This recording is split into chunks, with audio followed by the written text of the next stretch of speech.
Starship's 11th test flight a success. Yes, the giant rocket that one day might carry humans and robots to Mars.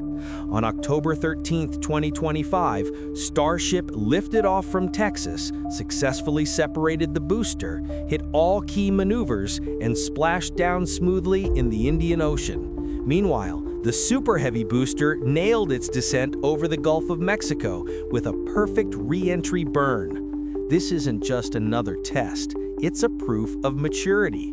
Starship survived re-entry, completed its mission, and is now ready for the next step. And that next step sounds insane. Elon Musk says that by 2026, Starship might fly to Mars, carrying a very special passenger, the Optimus robot.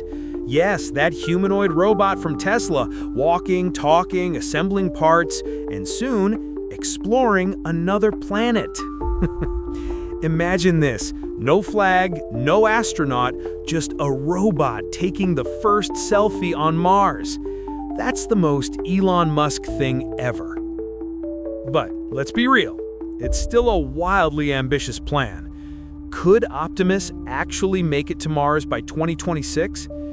Technically, maybe. Realistically, it's a long shot. Starship needs more orbital tests, reliable re-entry landings, and Optimus needs to survive dust storms, freezing nights, and total isolation. Still, if that mission happens, it'll be historic. The first robot explorer sent not by NASA, but by a private company. Starship proved that the future is no longer science fiction. It's happening now. And who knows, maybe in a few years, Optimus will wave at us from the red sands of Mars.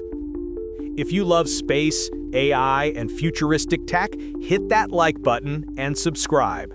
You're awesome. See you in the future.